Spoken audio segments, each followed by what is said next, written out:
एक समय की बात है। एक राज्य में एड्रिक नाम का एक नेक और बहादुर राजा रहा करता था। राजा एड्रिक को डैनियल नाम का एक बेटा था। डैनियल धनुर्विद्या में कुशल था।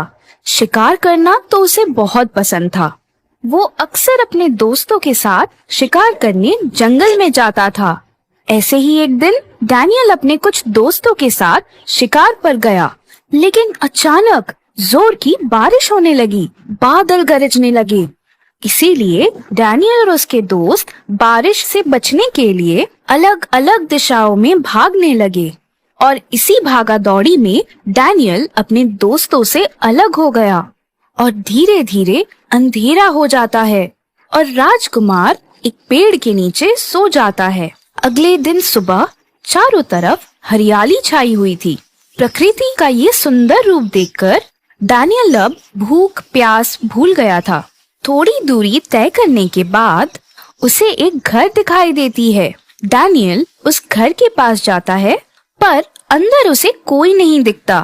थोड़ा ढूंढने के बाद उसे घर के पीछे एक तालाब दिखाई देता है और उस तालाब के किनारे उसे एक सुंदर परी दिखाई देती है। परी इतनी सुंदर थी कि डैनियल उसकी खूबसूरती में खो गया। परी डैनियल को देखकर मुस्कुराई और वो बोली, आप कौन हैं? क्या आप किसी को ढूंढ रहे हैं? परी की मधुर आवाज सुनकर डैनियल को उससे प्रेम हो जाता है। जी हाँ, नहीं, मतलब मेरा नाम डैनियल है। मैं एक राजकुमार हूँ। मैं इस जंगल में शिकार करने अपने कुछ दोस्तों के साथ आया था। कल रात को तूफान की वजह से हम सब अलग हो गए थे। जंगल के उस पार इतना सुंदर बगीचा है, मुझे नहीं पता था। ये दृश्य देखकर मेरा मन तृप्त हो गया। ये तालाब का पानी मन को कितनी शांति प्रदान कर रहा है। क्या मैं आपके तालाब से थोड़ा पानी पी सकता हूँ? आप अंदर आइए। खाली पेट पानी नहीं पीना चाहिए। आपने कल रात से कुछ खाया नहीं होगा। मैं आपको खाना परोसती हूँ, फिर आप जी भरकर पानी पी लीजिएगा। परी डैनियल को खाना खिलाती है।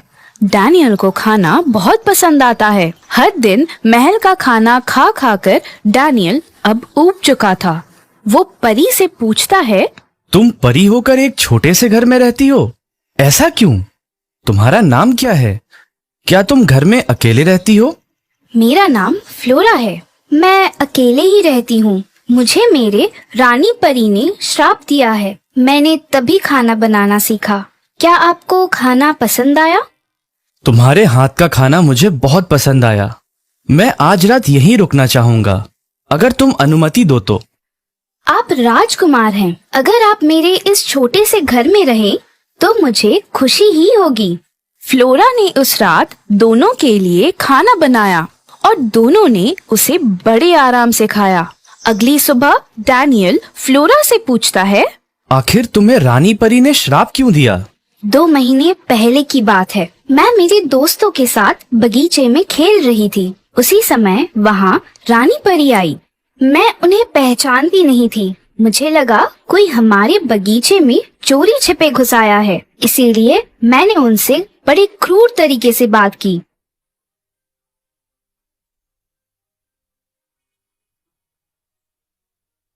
तभी रानी परी ने गुस्से में आकर मुझे श्राप दिया और इस जंगल में अकेले छोड़ दिया। मेरे पिताजी मुझसे कभी कभार मिलने आ जाते हैं। कल ही वो आने वाले हैं, तभी आपको उनसे मैं मिलाती हूँ।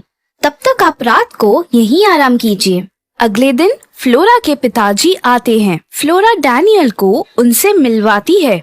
एक छोटे से घर में एक राजकुमार को देखकर वो बहुत खुश थे।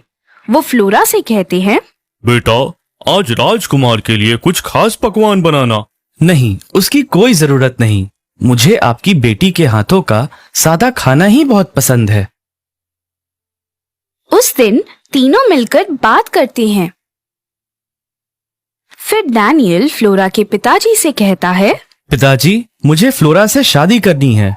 क्या आपको मैं स्वीकार हूँ?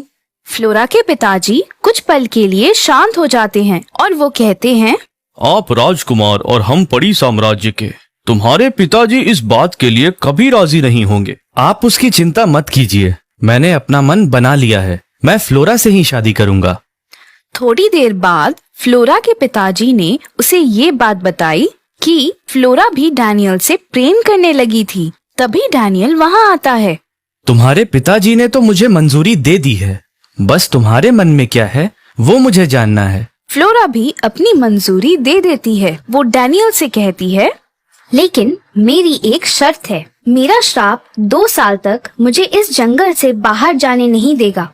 शादी के बाद आपको मेरे साथ यहीं रहना होगा। मुझे मंजूर है। दोनों की शादी हो जाती है। डैनियल, फ्लोरा और उसके पिताजी तीनों एक साथ एक परिवार में रहने लगते हैं।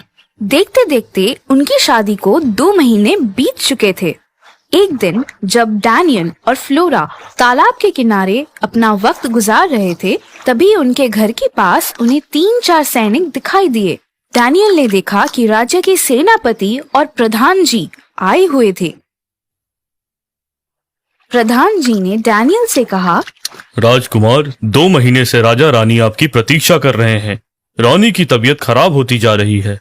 इस वजह से महाराज का ध्यान राज्य के कारोबार में नहीं लगता। इसलिए आपको जल्द से जल्द अपने राज्य के लिए वापस चलना होगा। आप पिताजी से कह दें कि मैंने फ्लोरा से शादी कर लिया है और मैं उसके साथ यहीं रहूंगा। आप राज्य वापस जाएं और मेरा ये समाचार उन तक पहुंचाएं।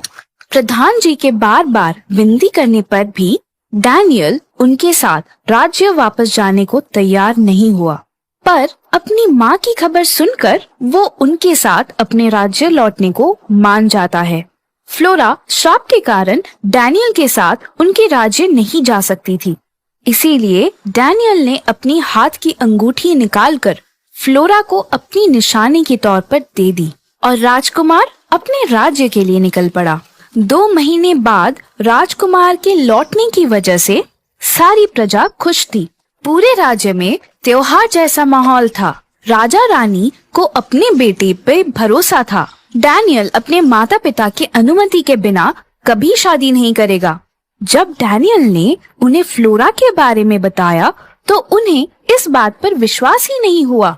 उन्हें ये रिश्ता मंजूर नहीं था, क्योंकि डैनियल ने एक परी से शादी की थी। कुछ महीने बाद राजा और रानी के आग्रह से डैनियल की शादी करा दी जाती है। अपनी माँ की जिद के कारण इस रिश्ते को मंजूर कर लेता है। उसे फ्लोरा की चिंता सताई जा रही थी। दूसरी ओर जंगल में फ्लोरा ने एक बेटे को जन्म दिया। उसने उसका नाम विक्टर रखा। विक्टर अपने पिता डैनियल जैसा ही बलवान और शूर था। एक दिन राज दरबार में राजा डैनियल को बुलाते हैं। बेटा, अब तुम्हें राज्य का कारोबार संभालना होगा। मैं और तुम्हारी माँ अब बूढ़े हो चुके हैं। राज्य के कारोबार में डैनियल बहुत मग्न हो चुका था। उसे फ्लोरा से मिलने की काफी इच्छा हो रही थी, लेकिन वो कभी राज कारोबार से वक्त निकाल नहीं पाया। मन ही मन डैनियल सोचते रहता और ऐसे ही कुछ साल बीत जाते हैं। एक दिन राज्य का एक सैनिक डैनियल के पास आता है। महाराज, राज्य में चोरी की बहुत शिकायत है और चोर इतना होशियार है कि आज तक उसे किसी ने देखा नहीं। और हाँ महाराज, वो चोर सिर्फ धनवान लोगों के घर में ही चोरी करता है और धनवानों के घर से चोरी किया हुआ धन वो गरीबों में बांटता है। आज तक उसे कोई नहीं पकड़ पाया महाराज। प्रधान जी, एक काम करें, कल राज्य में जश्न का आयोजन करिए और सारी प्रजा को आमंत्रित करें। एक कमरे में कीमती जेवरों की प्रदर्शनी लगाइए। कमरे के आसपास कड़ा पहरा लगाएं और जैसे ही चोर वहां आए उसे बंदी बना लो और मेरे सामने पेश करो। डैनियल के हुक्म पर राज्य में त्योहार का आयोजन किया जाता है। सारी प्रजा वहां उपस्थित होती है। विक्टर भी आता है। वो अपने थैले में सांप लेके आया हुआ था। उसने वो सांप निकालकर एक टेबल पर रख दिया। प्रजा सांप को देखकर यहाँ वहाँ दौड़ने लगी, जिससे सब जगह लोगों की भगदड़ सी मच गई। इस मौके का फायदा उठाकर विक्टर उस कमरे में गया और सारे जेवर वो अपने साथ चोरी कर ले गया। ये बात डैनियल को पता चलने पर उसने अगले ही दिन अपने राज्य में एक घोषणा करवाई।